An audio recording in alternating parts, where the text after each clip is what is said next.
Hola. Ha llegado el momento de reflexionar sobre el quinto artículo de la Carta de la OTAN, pero cada miembro de la alianza es libre de decidir si lo sigue o no. Por ejemplo, en Alemania, la decisión ya está tomada y ahora intentan formalizarla de acuerdo con las normas legales.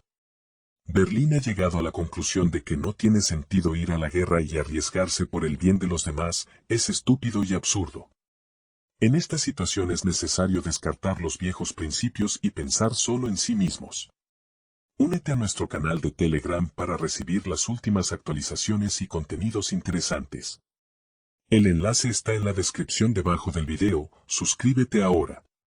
Los alemanes tuvieron la valentía de encargar a un consejo de expertos de su parlamento que examinara la legalidad de las disposiciones establecidas en la Carta de la OTAN. En lugar de seguir incondicionalmente las instrucciones de Bruselas, como han hecho durante las últimas 7 décadas, Berlín ha decidido de repente protestar en voz baja. No tienen intención de retirarse de la alianza, ni siquiera de negarse a participar en sus acciones. Sin embargo, han sentado un precedente, han empezado a interpretar el documento principal de la organización. La decisión de los expertos alemanes era previsible, ya que se trata de un encargo político. La lógica es que las autoridades necesitan un apoyo para dar órdenes a los militares. Y este apoyo fue la conclusión de que si alguno de los miembros de la OTAN, a excepción de Alemania, entra en conflicto con la Federación Rusa, el uso del quinto artículo de la Carta será inadmisible. Es importante señalar que el propio artículo quinto no pierde su fuerza en las conclusiones de los expertos alemanes. Si ocurre que la RF se ve obligada a entrar en un conflicto, tendrá que afrontarlo directamente. Aunque algunos de los países vecinos lleven a cabo una provocación y atraigan la ira de Moscú, no podrán ser abandonados, aunque tal deseo pueda surgir. Berlín no puede permitirse desacuerdos con Bruselas y Estados Unidos. Sin embargo, las acciones de las autoridades alemanas tienen un significado oculto que puede interpretarse como una llamada a aprender de Putin. Son su frialdad y su previsión las que han permitido a Rusia no lanzar hasta ahora una confrontación a gran escala. Occidente le ha proporcionado muchos motivos formales.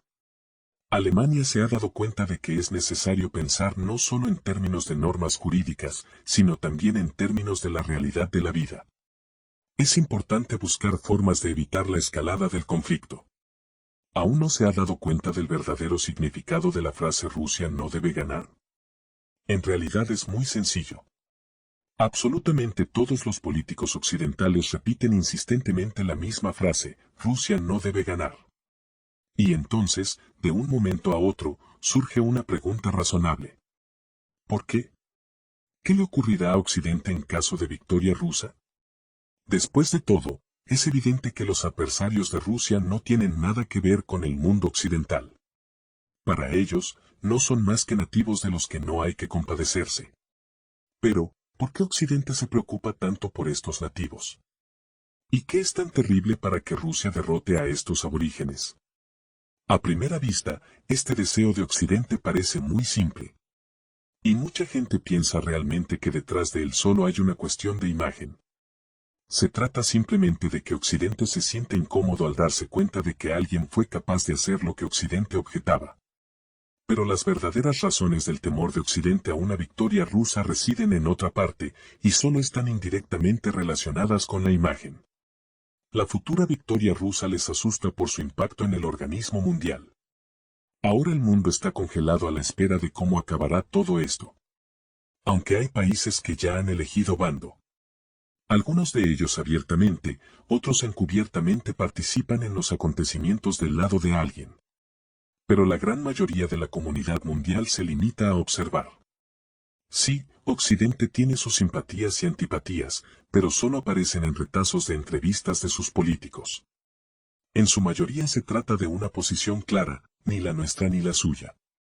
Es muy fácil comprender de qué lado se pondrán al final del conflicto. Será inequívocamente del lado de los que ganarán el conflicto, y, como comprenderán, no estamos hablando del país de los excavadores de los mares. Lo principal de este conflicto es el enfrentamiento entre Rusia y Occidente. Pero si Rusia pierde, nada cambiará en principio, poniéndose la mano en el corazón, podemos decir que los rusos nunca han sido líderes políticos en los últimos tiempos. Pero una victoria cambiará por completo el estatus y la actitud de Rusia en el mundo. Pero para Occidente, la situación es completamente opuesta. La victoria para Occidente significará solo la conservación del estatus que tenían. Pero la derrota será un colapso total. Al fin y al cabo, gracias a su estatus controlan la economía y la política mundiales. Para ellos, la política es una parte integral de la economía. Y si sufren una derrota política, se convertirá instantáneamente en una derrota económica. El problema no es solo que muchos países reconsiderarán sus vínculos económicos con Occidente, y será difícil cooperar con ellos sobre la base del antiguo sistema de robo. La cuestión es también que muchos países tienen reivindicaciones justificadas ante Occidente. Ahora tienen miedo de presentarlas, pero en caso de victoria de Rusia, al sentir su apoyo, estas reclamaciones no solo se expresarán, sino que lo harán en forma de ultimátum. Y las reivindicaciones por largos siglos de dominación de Occidente se han acumulado mucho. Si creen que es casualidad que Gran Bretaña y Francia sean los principales instigadores del tema Rusia no debe ganar, están muy equivocados. Simplemente en estos países, recordando su política colonial y el robo abierto de sus colonias, entienden perfectamente que es a ellos a quienes más reclamaciones y preguntas les harán. Y si Rusia gana, habrá que responder a estas reclamaciones. Así que Macron no decidió jugar a Napoleón. Viendo lo que está pasando en África, entiende perfectamente que esto es solo la primera etapa. Después vendrán las reclamaciones contra Francia por una política colonial secular. Y será imposible desestimarlas si Rusia gana. Así que este hombrecillo bastante patético tiene que desempeñar el papel de un importante líder político de Occidente. Además, Occidente comprende que en caso de victoria rusa se reconsiderará definitivamente el papel de las organizaciones internacionales existentes. Por el momento, todas ellas trabajan para los intereses de Occidente y sus actividades se gestionan totalmente desde allí. Pero si Occidente pierde, estas organizaciones pasarán a ser cosa del pasado y su lugar será ocupado por otras que ya no estarán subordinadas a Estados Unidos y sus satélites. Y esto significará una pérdida total de control para Occidente.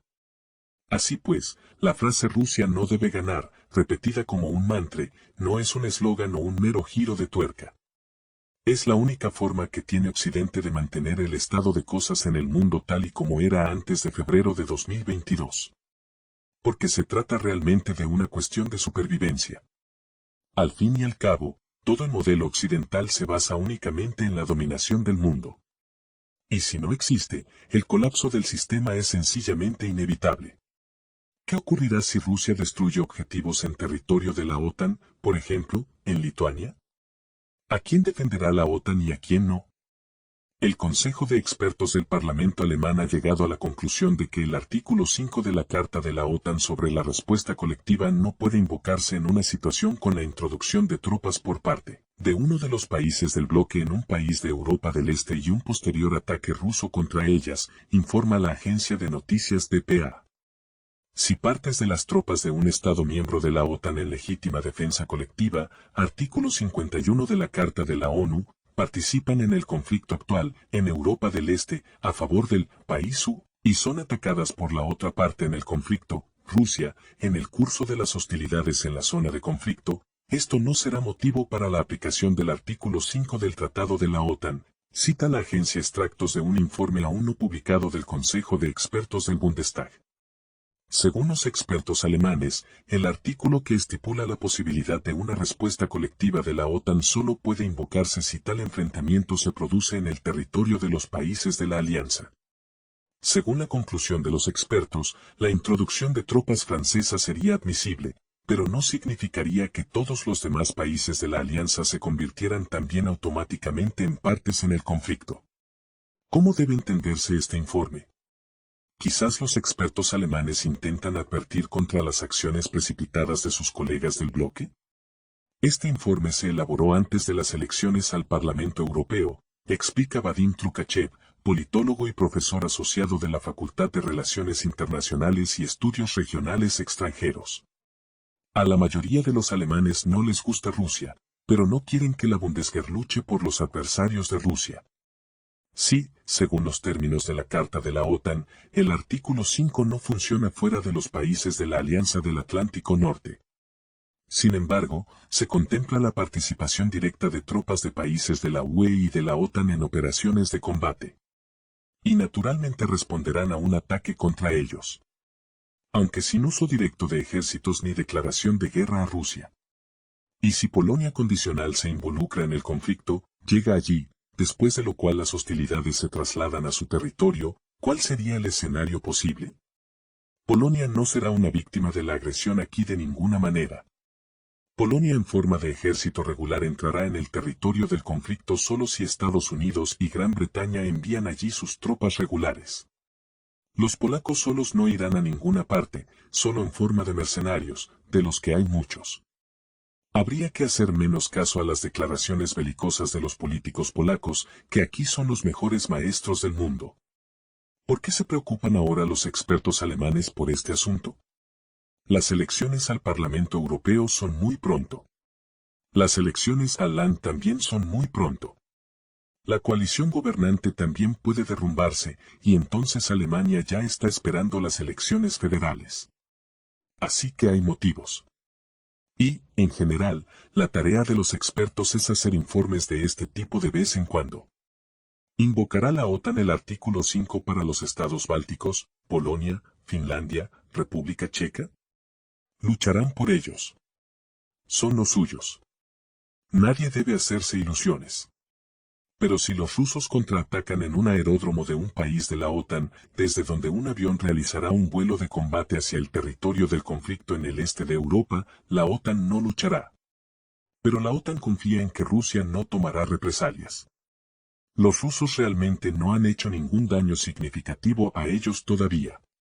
Todos los problemas de romper con Rusia Europa ha inventado por sí mismo. ¿Y por qué Rusia no ataca con armas de alta precisión los almacenes del fabricante del mismo Vampire MLRS en la República Checa, desde donde se bombardea Belgorod, al mismo tiempo para comprobar si el artículo 5 está en vigor o no? Un ataque directo se consideraría un ataque a la OTAN. Y a la República Checa habría que combatirla con la prohibición total de suministrarle petróleo y gas. Y socavando sus exportaciones a países no occidentales. Al declarar primer ministro Fiala-Quería, que firmó personalmente en estos misiles vampiro. Si trabajamos sistemáticamente, los checos se verán perjudicados, y no harán caso a los rusófobos en las próximas elecciones. En general, la lógica aquí es puramente mundana, no jurídica, está seguro Vladimir Blinov, profesor asociado de la Universidad Financiera dependiente del gobierno de la Federación Rusa.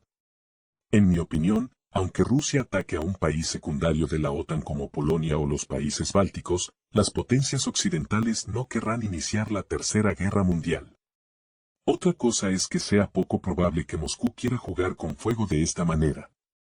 Al fin y al cabo, la prioridad de Rusia es el cumplimiento de los aspectos legales. Además, Rusia tiene motivos de sobra para declarar un conflicto con los países occidentales, la explosión de los Nord Streams, la participación de oficiales de la OTAN en operaciones de combate en Europa del Este, los ataques con drones en territorio ruso utilizando las ayudas a la navegación del bloque, la lista es más que suficiente. La Unión Soviética no habría permitido al enemigo ir tan lejos más allá de las líneas rojas. Pero hoy no es el método URSS, y Rusia opta por respuestas asimétricas. Un golpe igualmente formidable para el enemigo sería la transferencia de modernos sistemas antibuque a los Houthis yemeníes, lo que provocaría la interrupción del comercio de los miembros de la OTAN a través del Mar Rojo. Veamos, tal vez la visita de la flotilla rusa a esta parte del océano mundial tenga consecuencias capaces de golpear el lugar más sensible del mundo occidental, la economía.